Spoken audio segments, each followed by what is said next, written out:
The shuttle braked with a tremor that ran the length of its spine. Outside the viewstrip, the Academy's starport unfurled like a steel flower. Petals of docking arms canted toward a citadel of glass. Thruster wash smeared the air with iron haze. Ground mechs ticked along guide rails. Cadets in gray-blue uniforms streamed toward the intake concourse in precise, nervous lines. Even the light felt disciplined here, trimmed into pale bands under the canopy. Obedient to the geometry of the place, Mira stayed seated until the aisle thinned. The others had been watching her since they launched from the transfer hub, stealing glances at the rough seams of her duffel, the pale calluses on her fingers, the two old boots lovingly greased to hide their cracks. She kept her gaze on the brass plaque above the hatch, Stellar Concord Academy, a gate between worlds. The words were etched in 3 languages and 6 scripts, including the angled glyphs of the HFY Treaty and the cursive of Old Earth. Her mother would have smiled at that. Move it. Grounder, a boy muttered behind her, not quite under his breath. His accent was belt-borne round consonants, clipped vowels. When she looked up, he was already laughing with his seatmate, eyes sliding past her like she was furniture. She rose and slung the duffel over her shoulder. It thudded against her back, too heavy for a cadet, too light for a drifter. That was the problem with people like Mira, never quite enough of the right thing. The concourse swallowed her. The ceiling arched high overhead, a ribcage of glossy beams. 1,000 footsteps braided into a hush, broken by the occasional bark of a marshal's orders. The intake queue snaked toward a gate flanked by 2 black pylons, taller than the tallest cadet. The pylons held the scanner, the Academy's famous threshold. It was old tech married to new, a lattice of biospectral sensors housed in an ancient basalt frame, hauled from a ruined temple on Thesely Prime. Tradition said the gate had stood at every intake since the founding. Sensors changed, politics shifted, but the gate remained, a symbol with a job. Cadets jittered while the queue advanced. They compared exam scores and lineage signatures and planetary summers. A girl in a comet-white uniform sleeve boasted about her aunt on the Concord Council. A trio from the Cascades colony debated whether the Kepler rift was stable enough for live deployments. A lanky boy rehearsed salutes with his reflection in the polished floor, then blushed when a marshal caught him. Mira listened. Listening was how her family survived on Earth. In the husks of cities, where the old world's bones jutted through dirt, you listened for the weather before the weather arrived, for the creaks in the wall before the wall failed. You listened for your neighbor's footfalls on the stairs, not because you were afraid of them, but because fear needed a name and rhythm to be shaped into something you could meet. The queue jostled forward. Ahead, a cadet stepped through the pylons. The scanner breathed a soft emerald glow. Cleared, Ceresper sector scrolled across the holo. The cadet grinned and hurried to a registrar kiosk, where a holographic sparrow perched and dispensed dorm assignments in a chirping voice. Next, the belt-borne boy from the shuttle squared his shoulders and strutted between the pylons. The scanner went green again. Cleared, Vesta Mining Guild Legacy. He shot a look over his shoulder at Mira that said, "See? The universe recognizes quality." He blew his hair out of his eyes, then vanished into the scribble of kiosks and sparrows and registrars behind the gate. Mira's stomach tried to climb her throat. She swallowed hard enough to hurt and tightened her grip on the duffel strap, until the webbing bit her palm. The pylons looked taller up close. Someone had carved tiny constellations into the basalt Orion, Cassiopeia, patterns her mother used to point out in skies fogged with ashlight. She touched one with a fingertip. It was cool. It was real, cadet, a marshal said, and the word hung between directive and welcome. Mira stepped forward. The scanner woke with a whispering hum. Cold air pushed across her skin. A breeze fabricated to ferry trace particles into the lattice. There were needles of light, moth pale, tasting blood chemistry, bone density. Trace isotopes embedded during gestation. The pylons vibrated faintly, not enough to see, enough to feel in the fillings of her molars. Then the light bled. Not green, not even amber. Red. It was a color that did not belong here. A wound in the careful architecture of the place. It poured up the pylons and flooded the air with a gelid tinge, painted the floor, cut along the edges of cadet boots and marshal cuffs. A voice descended from the frame flat, old, without apology. Earthborn, do not engage. Silence rippled outward. Conversations halted. A cough died mid-breath. Somewhere, a registrar sparrow clicked its beak shut. Then the laughter began. It wasn't unanimous. It didn't have to be. Laughter worked like a signal flare once launched. It asked others to decide whether to join it or be alone in the dark. Earthborn, a girl said, wincing the way people did when looking at a wound. They still take those? A charity case, someone else said. Or a research animal. Is that the tag they used in the wars? Do not engage as in don't waste ammo.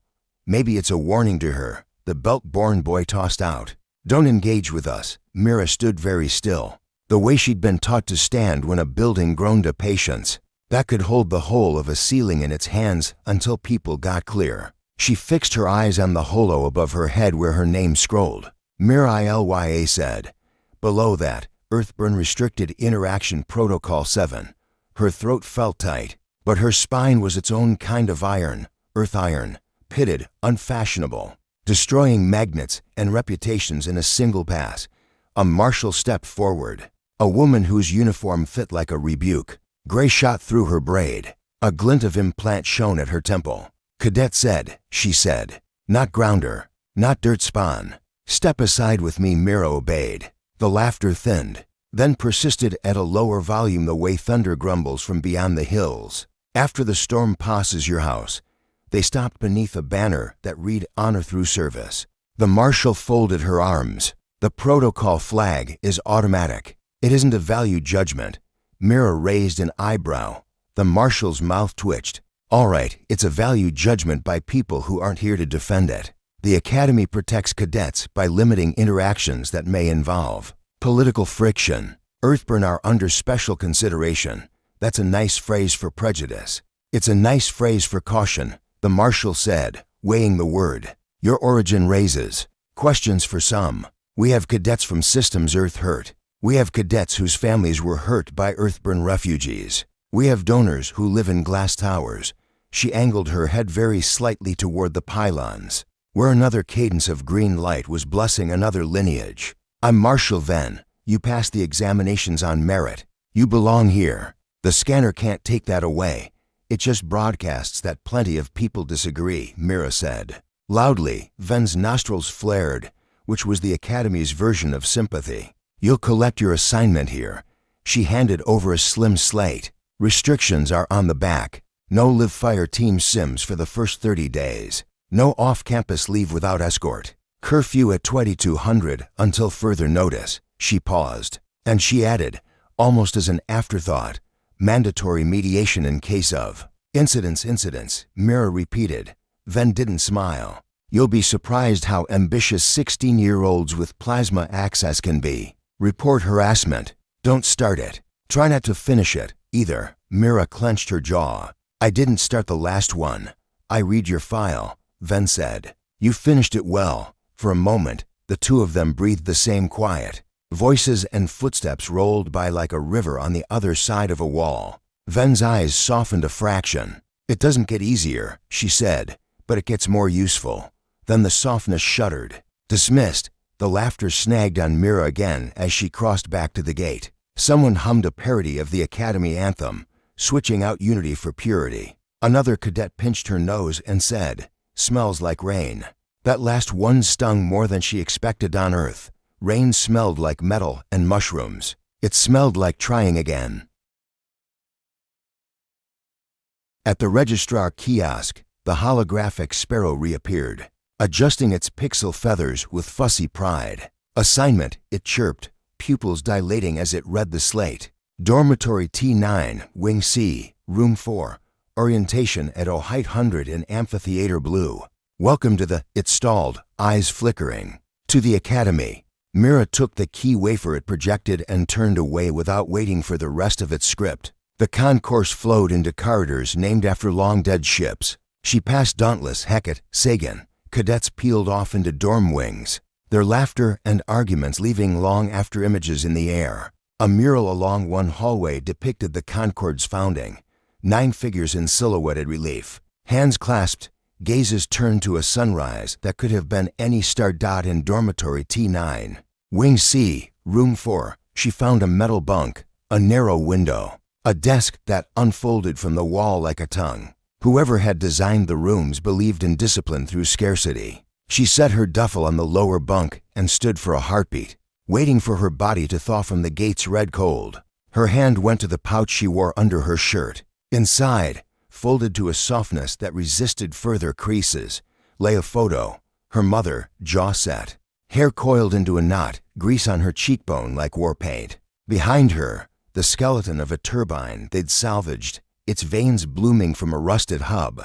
"We keep the old things working until the new ones arrive," her mother used to say. "And when the new ones don't arrive, we keep the old things working anyway." Mira slid the photo under the bunk frame with the practiced care of ritual. Then she unpacked 2 changes of Academy issue neutrals, 1 patched sweater, a polymer block of earth soil sealed in clear resin, technically contraband, because it carried unapproved spores. But she'd sterilized it twice, and also it was hers. She set the block on the windowsill. The soil was the color of old coffee and dried blood. Her room door opened on a hiss. The belt-born boy leaned on the frame. He'd found a handful of others, and together they arranged themselves in a cascade of poses that said, "We own this hallway." They were trying on power like a uniform. "Room check," he said, which was not a thing first-day cadets did. Mira looked at him, then at the slate by the door that listed actual room checks conducted by marshals. She said nothing. He smirked. "Protocol says we're not supposed to engage."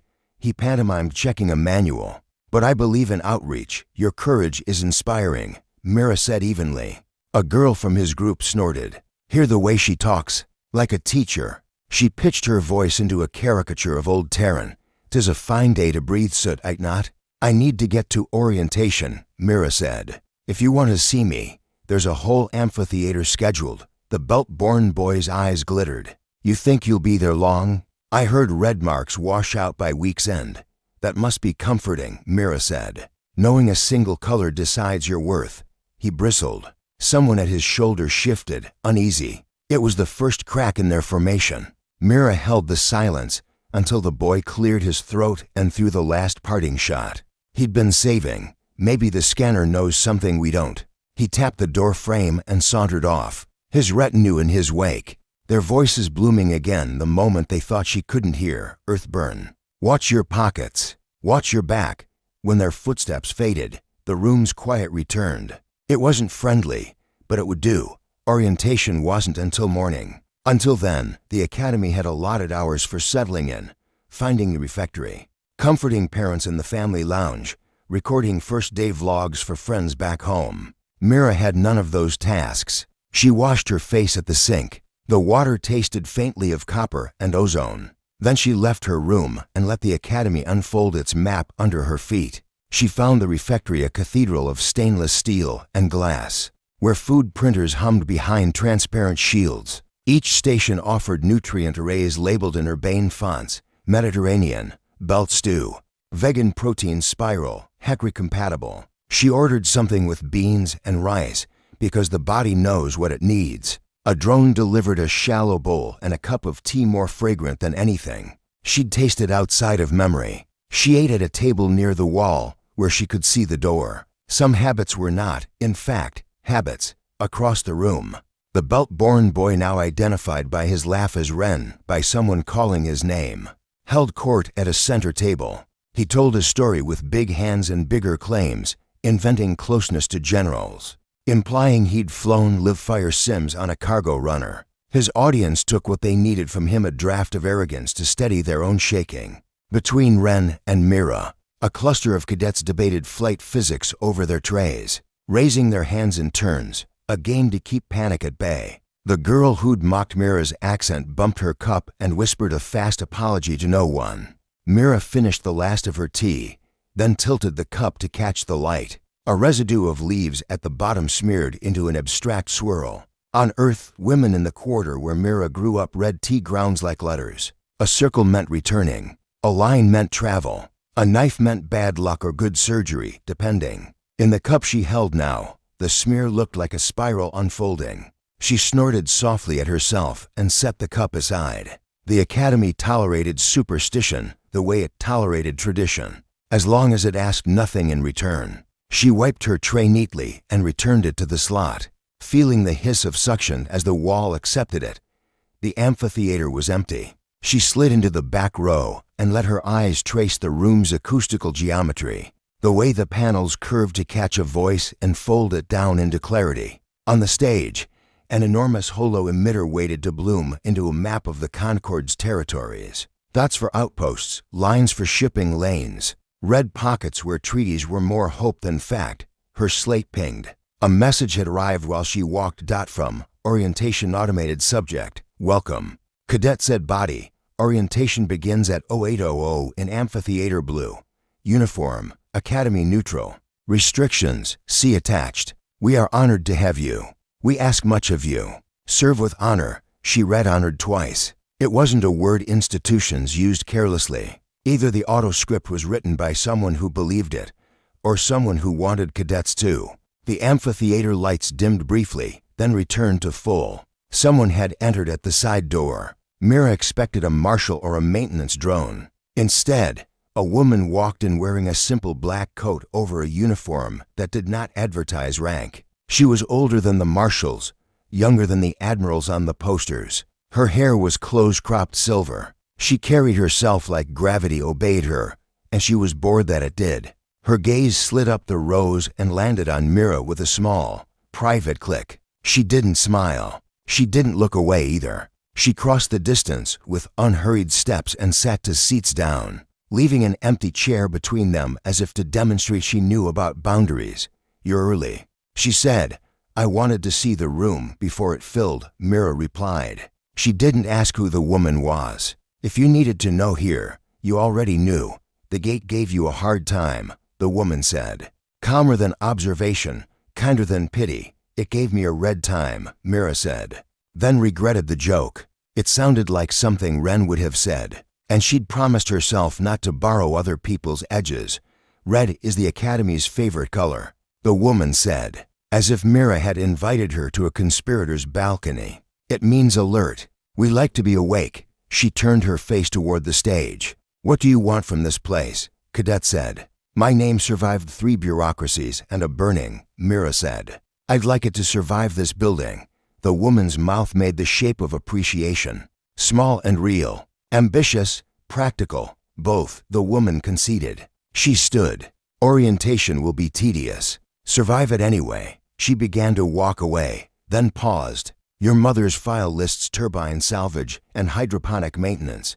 Mira's muscles misfired. She should not have been startled. Files were what the Academy ate. Yes, she said carefully. She kept old things working until new ones arrived, the woman said, choosing the words so precisely that for a breath they were the same words Mira's mother had said. Exactly the same, and the room tilted around them. Remember that.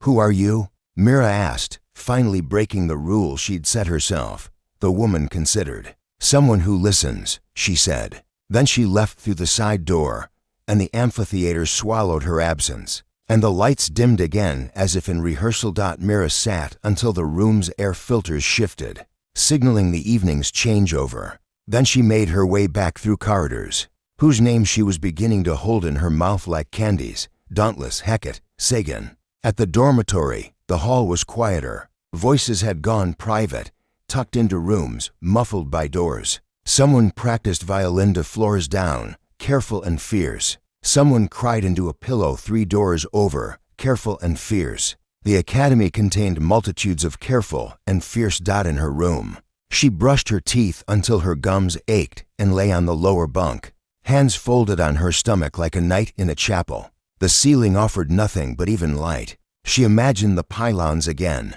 their basalt frames holding all that history, their red glow like a verdict. She imagined the murmur that had moved through the concourse when she triggered the warning, that animal ripple of "we are not like you." Her slate pulsed once. A new message from unknown subject. Protocol 7 body. It doesn't mean what you think. Sleep. There's more than one kind of gate. She stared at the words until her eyes blurred. Ren would have said it was a prank. The girl with the accent would have said it was bait. The marshal would have told her to report it, file the thing, wait for an answer. She did none of these. She set the slate face down, exhaled through her nose, and let her body remember the way storm shelter sleep worked. Shallow, with one ear left above the surface. In the morning, amphitheater blue would flood with cadets and rules, and the Concord's glossy promises. There would be maps and mottos and a friable sort of unity patched over with anthem. She would sit in the back until they called names. She would go where they sent her. She would learn the lore and the codes and the ways to keep her hands clean in places where nothing was clean. But now, in the slim quiet, she let herself shape a single vow into the air above her bed. A thin wire for the days when the walls would lean. Hold until the new things arrive. And if they don't, hold anyway. Out in the starport, the pylons slept with their eyes open. Somewhere outside the station's hull, radiation ticked against metal like sand on glass. In the dark, systems dreamed their tidy, mechanical dreams. And in room 4, Wing C, dormitory T9, a red-marked cadet fell asleep, not peacefully, but on purpose.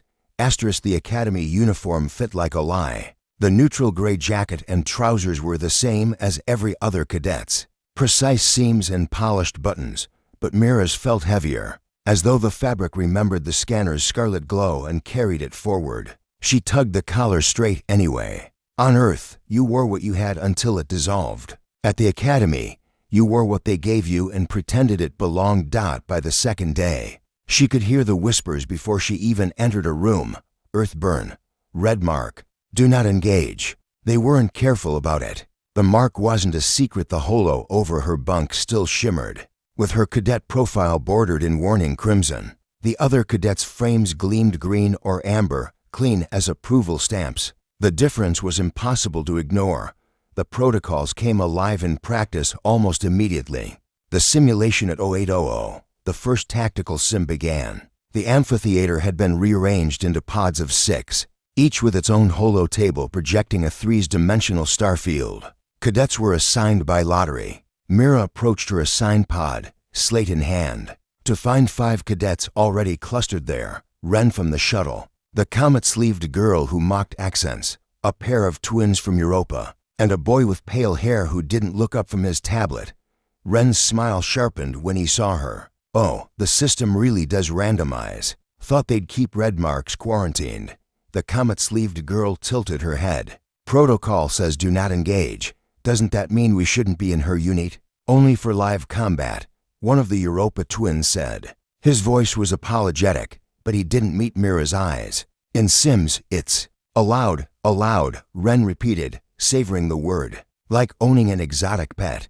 Mira slid into the 6th chair without answering. The holo sprang to life, displaying a convoy threatened by raiders along a narrow trade corridor. The goal: protect the transports while eliminating hostile craft. Each cadet was assigned a role: gunner, navigator, communications, systems, captain, and strategist. Mira's slate pulsed. Strategist. Ren laughed outright. The Earthborn gets strategist? Tell me that's not rigged. The comet-sleeved girl raised her hand, calling over the instructor. Is there a way to swap roles? This doesn't seem fair. The instructor, a lean man with the patience of a malfunctioning AI, shrugged. The system assigns. Learn to work with it, or fail the exercise. The cadets grumbled but complied. Mira kept her face neutral, though her pulse spiked. Strategist meant control of the star map, predicting enemy movements, issuing tactical advisories. If she faltered, the whole team would fail. If she excelled, they'd hate her more. The sim began. Raiders blinked onto the map in tight formations. Ren, as captain, ordered a frontal assault. Predictable. The Europa twins, as gunners, opened fire too soon, scattering their shots. The convoy wavered. Mira saw the pattern in seconds. The raiders weren't random. They were using crescent maneuvers, a herding tactic to drive the convoy into a kill pocket. Earth storms had the same rhythm, winds curving, pressing, forcing you where the ruin waited. You didn't resist the curve, you broke it. Vector the convoy 30 degrees spinward. She said sharply, fire here, and here.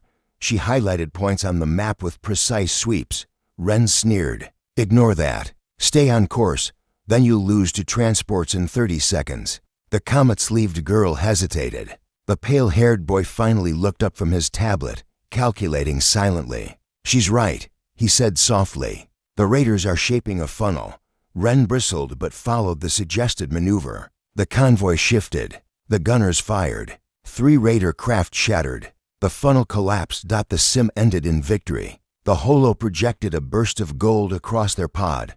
The Europa twins whooped. The comet-sleeved girl leaned back, arms folded. Wren glared at Mira with undisguised fury. Don't get used to it, dirt spawn, he spat. You got lucky. That's all. The instructor strolled by, datapad in hand. Highest efficiency rating of the morning. Well done, Pod 6, especially you, strategist said. Wren's face went pale. Mira only nodded. Her hand trembled slightly under the table where no one could see. The dining hall refectory was worse than the Sims. At least the holo maps didn't whisper. At meals, Mira carried her tray to a table and watched the red frame of her profile float above her, projected from the wafer clipped to her collar. Other cadets steered wide. Do not engage, one muttered. Guess that includes eating. When she sat, some rose and left their tables. Others stayed but talked louder, as though to drown her out. She tried not to care, but food eaten in isolation curdled in the stomach. On the 3rd day, the pale-haired boy from the sim, his name was Cal, approached with his tray and sat across from her. He didn't ask permission. He didn't flinch at the red frame either. You saw the funnel before anyone else, he said, chewing slowly. How Mira studied him. His face was calm, detached, not mocking. She swallowed her bite before answering. Because I've seen storms that move the same way. On Earth are patterns, Cal murmured, eyes flicking toward the ceiling as though replaying the sim in his head. I like patterns. He returned to his food, conversation over. But he stayed. That was enough. Night in the dormitory. Night was the hardest. The dorms weren't quiet. Cadets whispered, laughed, played music too soft to report. In the dark, insults traveled further. Careful. Don't let the Earthborn touch your stuff. They say dirt sticks to their blood. Her parents probably burned out like the rest of them. Mira kept still on her bunk, fists pressed to her ribs. The resin block of earth soil glimmered faintly on the windowsill, catching starlight. She stared at it until her eyes burned. Sleep came shallow, filled with half-dreams of ash skies and turbines groaning against wind. The instructor's challenge each week's end. Marshal then summoned her. The woman's office was austere. 1 desk, 2 chairs, a wall display of past cadet classes framed in silver. You've made enemies, Ven said without preamble. They made me one first, Mira answered. That's not the point. Ven tapped her datapad. Your performance scores are high, but the red mark overshadows them. If you want to survive here, you'll need to prove you're more than a liability. How? Ven's eyes narrowed.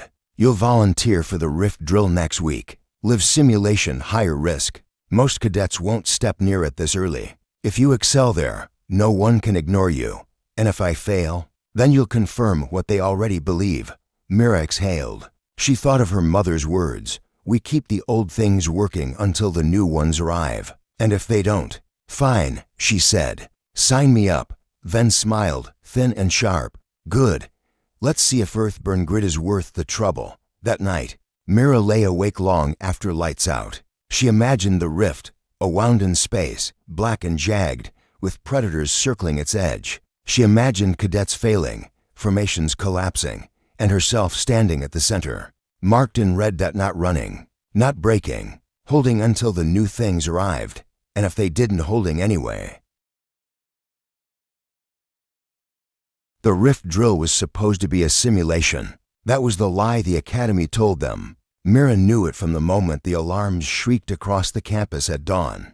Not the steady rise and fall of a training scenario, but the raw, pulsing tone of a real emergency. She jerked awake in her bunk, slammed her head on the metal frame above, and bolted upright. Cal was already at her door, pale hair mussed, slate in hand. Not a drill, he said flatly. Research vessel hit at the rift's edge. Unknown hostiles. Academy squads mobilized. Her heart thundered. First contact. Actual hostile? That wasn't supposed to happen until 4th-year deployments. She was barely through her 2nd week. The corridor throbbed with the stampede of boots. Cadets shouted over one another, half excited, half terrified. Instructors barked orders. The air smelled of ozone, scrubbers running hot to cycle oxygen faster. When Mira reached the hangar bay, the sight stopped her cold. Dozens of shuttles crouched like steel insects, hatches yawning open. Squads clambered aboard, strapping into crash seats, faces pale and hungry. Overhead, the rift itself glowed on the main view screen, a scar in the fabric of black space. Ragged as torn cloth, shimmering with violet energy. The research vessel drifted nearby, hull breached, comms stuttering. Ren's voice sliced through the din. "Look who showed up. Earthborn Red Mark. You here to bring us bad luck?" She ignored him, fastening her harness. He and the comet-sleeved girl were in her squad, along with Cal, the Europa twins, and 2 older cadets as mentors. Marshall then herself strode past, her braid swinging like a whip. "You're cadets, not soldiers," she told them, eyes flint hard. "But this is real. If you freeze, people die. If you panic, people die. If you disobey," her gaze pinned Mira for half a heartbeat, "people die. Understood?" A ragged chorus of "Yes, Marshal," answered. The shuttle roared. Gravity shifted as it tore free of the hangar. Mira's stomach lurched, then steadied. Her hands gripped the harness tight enough to numb her fingers. The rift loomed larger on the view screen. The swarm appeared without warning, glittering shards of crystal, angular and luminous, darting through the rift like a school of predator fish. Their bodies refracted starlight in impossible colors. No heat signatures, no standard propulsion trails. They moved as if the void itself carried them. "Contacts incoming." The older cadet at the helm shouted. 15 noteworthy signatures. Surrounding the research vessel, the Europa twins swung the guns into position, firing bursts of plasma. The bolts ricocheted harmlessly off shimmering energy fields around the crystal bodies. Sparks of light cascaded, but the entities swirled on, unbroken. Shields at 60%. Someone cried. Ren, acting captain, barked contradictory orders: advance, retreat, scatter. Regroup. His panic shredding the squad's cohesion. The comet-sleeved girl's hands shook over the comms board. The shuttle shuddered under another impact. Mira forced herself to breathe. The swarm wasn't random. She could see it, the same way she saw storm patterns on Earth. The entities pulsed in resonance, one bright, the rest dim. Then another flared, and the swarm curved with it. It was music, a rhythm, a tide. "They're not attacking at random," she said, loud enough to cut through the chaos. "They're hurting, like the raiders in the sim, like storms." Ren snapped. "Shut up. Vector 3 points spinward, 30 degrees. She overrode him, stabbing the coordinates onto the holo, and matched the pulse frequency at 9.3 terahertz. "Shift weapons to harmonic sync. Then fire." Cole's fingers flew over the console before Ren could argue. "She's right. I see the resonance." Adjusting now, the Europa twins hesitated, then followed his lead. Their next volley struck in perfect sync with the swarm's pulse. One crystalline entity exploded in a ripple of violet shards. The others faltered, patterns stuttering. Again, Mira shouted, "Ride the wave, break the formation." They fired in unison, each shot tuned to the rhythm. Another entity shattered, then another. The swarm recoiled, twisting into a spiral retreat back toward the rift. The research vessel's comms cleared, panicked scientists begging for extraction. The shuttle's alarms softened, shields stabilizing. Breathing filled the cabin, harsh and uneven. Ren sat frozen, face drained. "That was luck?" Mira asked evenly, chest heaving. No one laughed this time. Extraction docking with the research vessel was chaos. The hull was scarred, air hissing through ruptures. Cadets secured lines, pulled scientists aboard, and patched leaks with trembling efficiency. Mira helped haul a young technician through the hatch, his suit scorched. He looked at her collar, at the red frame projected above her profile. "Earthborn?" He rasped.